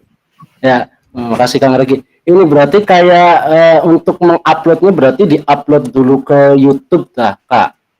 Oke, betul. Betul, betul. Soalnya kan kalau aksi nyata di PMM kan biasanya kan untuk apa diupload dulu di YouTube, apa ini Betul. sama juga diupload di YouTube juga? Betul, betul Kak Samsul. Betul. Ya. Tepat sekali. Videonya kayak waktu itu Kak, waktu kita 30 menit tuh. Diupload dulu ke dalam YouTube-nya dan Kak Samsul awas hilang lagi videonya. Siap. Ditungguin, makanya kalau ngupload ditungguin. Oke, siap. Jadi diupload dulu ke YouTube, link YouTube-nya yang dikirim ke LMS beserta RPP dan modul yang sudah dibuat. Gitu. Udah cabur kah? Teknisnya makanya kemarin Kak Samsul. Link YouTube dan RPP. Ya, siap. Oke, Kak Regi gimana tadi? Punten Kang, cuma sekedar mengingatkan kepada rekan-rekan yang membuat video, kondisikan dulu. Soalnya pribadi saya sendiri pun nggak cukup sekali 2 kali. Tek ya? Iya, pertama ya dalam arti pengondisian lapangan dulu. Ya kan jangan sampai lagi enak-enak ngomong motor lewat, kemudian ya dagang lah, pengalaman sendiri lah masing-masing. Pengondisian terutama. Yang kedua masalah testimoni. Itu kadang-kadang anak tuh walaupun pengen bertanya pun tidak mau menjawab. Tidak mau bertanya gitu walaupun tidak tahu. Jadi secara itunya dikasih itu aja lah kalau menurut saya. Iya betul. Di konsep saja kakak-kakak, jangan sampai kondisian anak juga wajib gitu. Maksudnya kan berjalan gitu kan. Betul. Mungkin di kelas bawah mah bisa menggunakan kelas 6 ya Kang Regi. Ya, gitu. 456 sih. Bisa. Antara kelas itu Kang. 456 kita Ya manggalah. Kakak dikondisikan saja seperti apa. Yang penting nggak usah diedit. Yang penting mah tadi 30 menit itu kegiatan pembelajaran. Nah, berapa menit untuk testimoni? Ya silakan. Jadi digabung jadi satu. Misalkan, wah saya sampai 45 menit, ya udah nggak apa-apa. Kak, saya sampai 60 menit, ya udah nggak apa-apa. Yang penting mah awas tadi tuh. Sudah ada kegiatan apersepsi di awal untuk pendahuluan, ada kegiatan intinya, ada kegiatan penutupnya gitu. Nah, sampai mungkin asesmennya diterapkan di situ Kang Regi, asesmen otentiknya gitu. Walaupun memang yang format aslinya mah sudah terkirim di modul gitu, gabung. Nah, jadi sekali lagi kakak-kakak mengingatkan tugas kakak-kakak pada aksi nyata ini modul 1 dan modul 2 adalah membuat video pembelajaran dengan durasi 30 menit aktivitas inti dan berapa menit untuk testimoni siswa. Satu itu.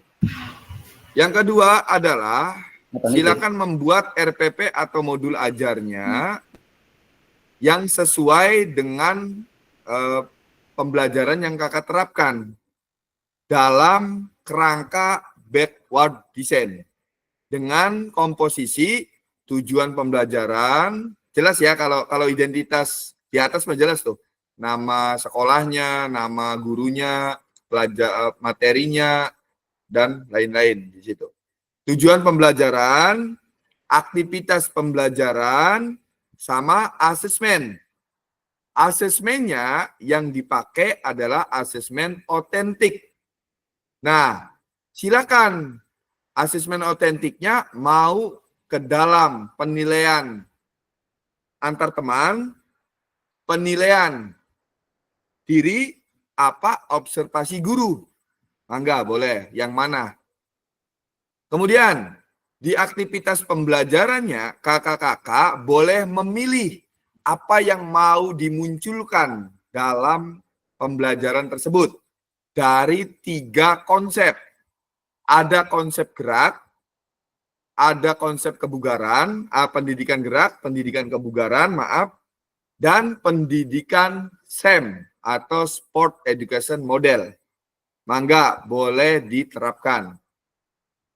Dari 3 itu boleh dipilih yang mau dipakai untuk aktivitasnya nih. Mau pendidikan geraknya, mau pendidikan kebugarannya, apa pendidikan SEM-nya.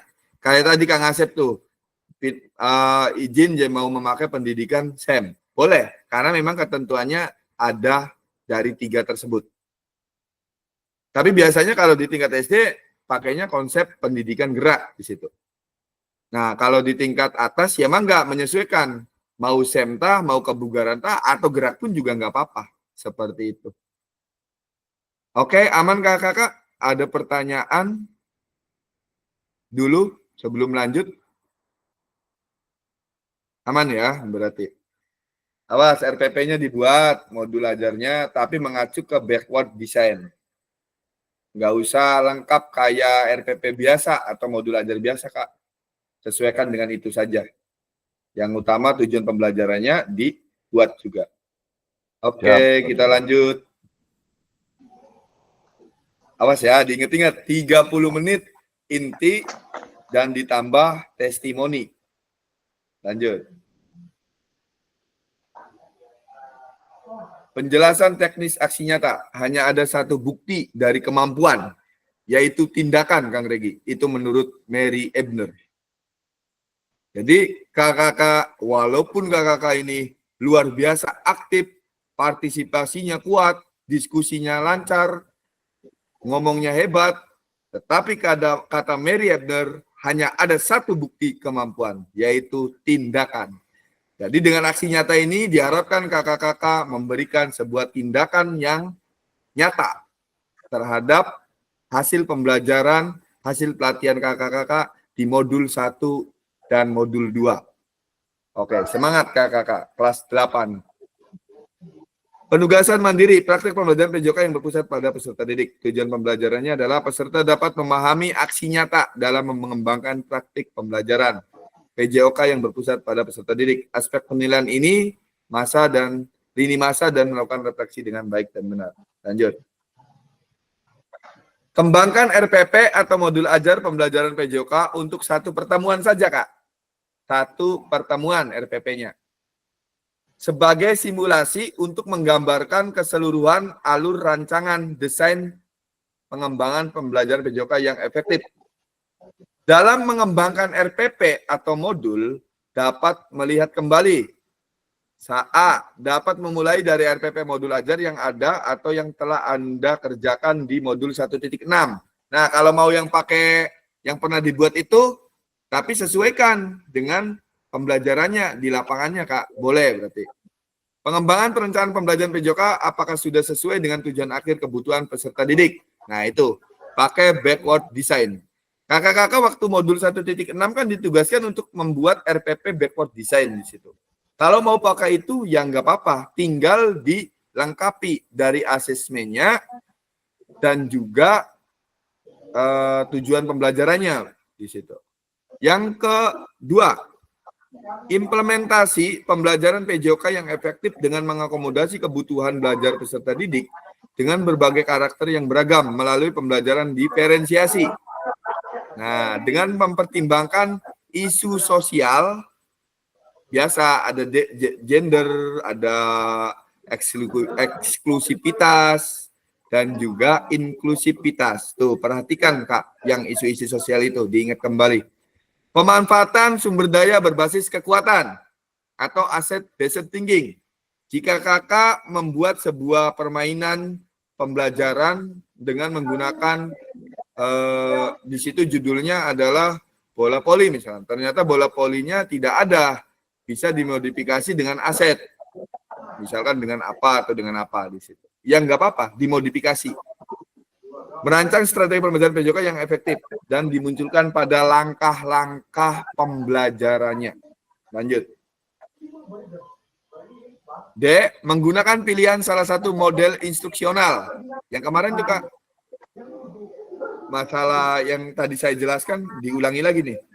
Pendidikan gerak, pendidikan kebugaran sama pendidikan SEM. Itu yang dipakai. Adanya penerapan rancangan asesmen otentik dalam pembelajaran PJOK yang disesuaikan dengan model dan materi yang dipilih. Berarti membuat rubrik perancangan asesmen otentik. Kemudian unggah RPP atau modul ajar yang sudah dibuat membuat rencana asesmen otentik dan rekaman videonya pada saat pelaksanaan pembelajaran PJOK di kelas LMS sesuai alur yang ditentukan sebelum due date pada LMS. Ingat, 4 November pandang dari hari ini. Lanjut. Nah, ini aspek penilaiannya, mengembangkan lingkungan belajar yang kondusif, menerapkan strategi pembelajaran PJOK yang berpusat pada peserta didik, dan merancang dan menerapkan asesmen otentik dalam pembelajaran PJOK. Lanjut. Refleksi keterampilan pengajar PJOK yang berpusat pada peserta didik. Oh, ini bisa dipahami, Kak. Kemudian lanjut. Adapun beberapa hal yang perlu diperhatikan peserta dalam proses refleksi adalah jangan hanya mendeskripsikan tapi jelajahi dan jelaskan apa yang terjadi. Bentar dulu. Oh ya, saya lupa satu lagi kakak-kakak, punten. Saya lupa tentang refleksi di sana. Tapi tolong ini diingatkan kembali. Berarti kerangkanya itu ada tambahan satu, Kang Regi. Tentang refleksi. Nah, refleksi itu bentuknya kayak gini. Atau kolom checklist. Boleh. Ya. Tinggal cari sajalah referensinya mungkin di Google banyak ataupun di apa. Silakan. Berarti kerangkanya itu kakak-kakak, tujuan pembelajaran, aktivitas pembelajaran, asesmen yang digunakan yaitu asesmen otentik, dan yang keempat adalah refleksi. Nanti silakan cari saja. Berarti kan nggak usah banyak-banyak tuh kerangka RPP-nya. Cuma 4 itu. Sampai refleksi kan, Samsul. Cari saja referensinya banyak. Boleh kayak gini, sangat baik, baik, cukup, kurang, atau boleh kolom checklist. Misalkan peserta mampu oke, baik, checklist. Nah, itu boleh kayak gitu. Yang kakak-kakak dapatkan saja dalam internet yang mana untuk cari referensinya. Lanjut. Nah, ini lini masanya. 1 adalah penyusunan aksi nyata RPP modul setelah sesi persiapan aksi nyata ini. Berarti kakak-kakak sudah harus start di situ. Yang kedua, penyusunan aksi nyata pembuatan video pembelajaran. Silakan mau syutingnya kapan, dikondisikan saja kelasnya. Yang ketiga, mulai mengupload daripada RPP atau modulnya dan videonya rentang 8 hari efektif setelah sesi persiapan. Berarti kurang lebih 1 minggu ke depan nih, Kak. Nah, kemudian dinilai aksi nyatanya dan refleksinya. Dan kita masuk nanti di sesi tatap maya berikutnya dengan refleksi aksi nyata di situ. Ada di tanggal 4-nya. Lanjut. Oke, kita masuk ke diskusi dan tanya jawab di agenda ketiga, di penghujung sesi. Silakan, mungkin ada pertanyaan dulu. Secara garis besar gambarannya, aksi nyata yang kakak buat ini adalah bentuk koneksi antar materi dari modul 1 sampai modul 2. Dan di dalamnya harus berhubungan atau harus mencakup keseluruhan kakak. Silakan, boleh diskusi dan tanya jawab. Ada pertanyaannya, Kak? Terkait aksi nyata. Bagaimana, Pandang? Aman? Ayo dong, kakak-kakak yang lain nih. Oh, pada diem ya? Udah ngerti? Apa udah paham? Apa paham sekali nih?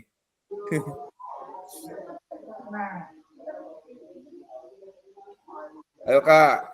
Nggak bakalan dikasih apa-apa gitu. Maksudnya mah nggak bakalan suruh apa-apa kok. Kalau mau nanya nggak apa-apa. Terkait aksi nyata, jangan sampai blunder, Kak. Ketika kakak sudah membuat, sudah take off, tapi isinya tidak sesuai dengan yang tadi disiapkan gitu atau yang direncanakan tadi gitu. Khawatir RPP-nya ngirimnya apa, materinya, yang dipraktekinya apa gitu. Sebetulnya refleksi koneksi antar materi ini kan berkesinambungan gitu ya kan. Iya betul Pandang. Modul ajar kan sangat, kalau menurut saya apa yang tadi disampaikan oleh Kak Tata itu sebetulnya singkat dan jelas gitu. Iya Kak. Dan jelas artinya antar materi dengan secara teoritis materi di modul ajar dengan apa yang kita implementasikan di praktek itu jangan sampai keluar gitu dari regulasi yang sudah kita tulis secara teoritis gitu kan. Betul Pandang. Nah, misalnya tentang saya bola voli gitu, misalnya konsep bagaimana anak-anak kan gitu kan, anak-anak atau peserta didik itu mampu misalnya mempraktekkan konsep gerak misalnya dari mulai tangan, gerakan kaki sampai berkesinambungan bisa melakukan misalnya passing, baik passing atas, passing bawah gitu kan. Tinggal bagaimana ada semacam modifikasi dalam pembelajaran itu gitu. Dan anak-anak mendapatkan kondisi yang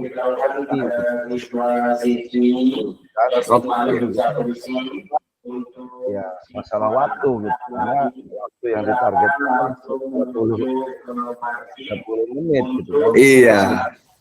Satu pertemuan aja Pak, pakainya satu pertemuan. Ya, satu pertemuan. Kalau mau pakai 45 menit satu JP ya nggak apa-apa. Berarti 30 menit aktivitas pembelajaran. Nah, sisanya testimoni nggak apa-apa. Nah, dari beberapa poin nanti aksi nyatanya baik itu beserta didik kan dari anak-anak kita maupun dari teman sejawat ya. Betul.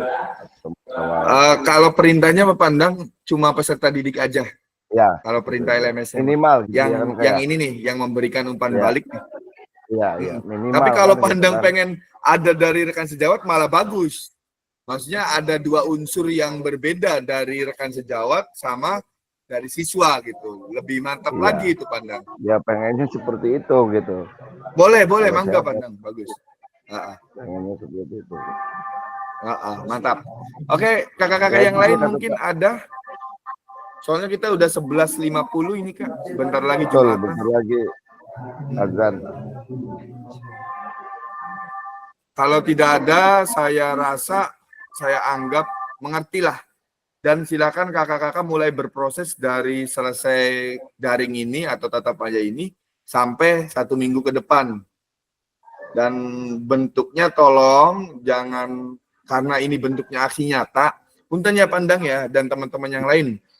Kita gambarkan sebuah PMM di itu. Kita membuat di modul misalkan kurikulum merdeka di situ. Kita ngisi, kita post-test, kita pre-test, pas waya akhir di aksi nyata kakak-kakak asal-asalan gitu ngirimnya. Apakah nanti proses validasinya lancar di situ? Nah, belum tentu kan. Nah, maksud saya ini kan bentuknya aksi nyata modul 1 dan 2. Jadi tolong kakak-kakak harus lebih terperinci lagi sesuai dengan kerangka yang sudah dijelaskan tadi. Yang sudah digambarkan tadi gitu. Komponennya harus masuk semua Kak yang di dalam yang tadi dijelaskan itu gitu.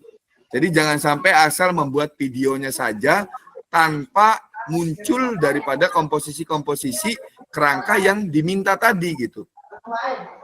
Seperti itu Kak. Hanya masukan Kak Tata. Iya, siap. Lebih baik dibuat secara tertulis, secara teoritisnya, skenarionya lah, skenarionya gimana, ya kan? Artinya apa? Kita tulis dulu lah skenarionya berupa modul ajar itu. Gitu. Kalaupun ada kesulitan bisa berkonfirmasi kepada atau teman-teman lah, gitu. Siap Pandang. Lewat Capri ataupun apa, ya maka kita diskusikan, jangan sampai ya tadi gitu kita asal-asalan dalam Nah itu soalnya kita ini masuknya ke aksi nyata nih Pandang, kayak PMM kah? Siap. Aksi Siap, nyata kan harus sesuai dengan isi daripada modul kan. Betul. Kalau di PMM kita asal-asalan membuat aksi nyata, kita kan gagal validasi tuh biasanya. Siap. Itu Pandang. Maksudnya kenapa saya, ayo Kak, maksudnya kalau ada yang ditanyakan boleh silakan. Kalau tidak ada yang dikurang mengerti, boleh silakan tanya. Khawatir kita blunder, di sininya kita ngerti-ngerti, pada saat tag atau pada saat take off pengambilan atau pada saat membuat rancangan RPP kita salah gitu kerangkanya atau asesmennya di situ Pandang. Jadi setelah ini kakak-kakak bolehlah kalau misalkan ada yang mau ditanyakan silakan japri saja atau telepon mangga gitu. Kalau misalkan ada yang dirasa kurang mengerti atau mungkin sesama peserta, sesama teman mungkin. Misalkan kayak Pak Sukirman belum jelas nih, nelpon Kang Regi ya mangga, atau nelpon Pak Endang, atau nelpon saya pribadi mangga gitu, bebas. Nanti kita ya silakan saling bertanya aja, saling membantu gitu, seperti itu. Siap, betul. Oke, saya rasa kita cukupkan dulu Kak, karena memang kita udah waktunya sholat Jumat di sini. Mohon izin kita berdoa dulu sebelum kita akhiri. Silakan. Siapa ya? Kang Samsul. Kirim. Doa penutup Kang Samsul. Ya, terima kasih. Mari untuk mengakhiri pada pertemuan tatap maya ini, kita berdoa sesuai agama dan keyakinan kita masing-masing. Mudah-mudahan pada pertemuan kali ini bermanfaat dan berkah selalu untuk kita semuanya. Berdoa. Amin. Mulai.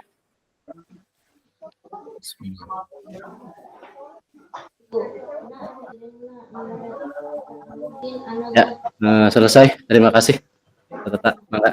Oke, terima kasih Kang Samsul Iya, doanya. Kakak-kakak, kita foto dulu seperti biasa. Dua kali saja. Silakan gayanya.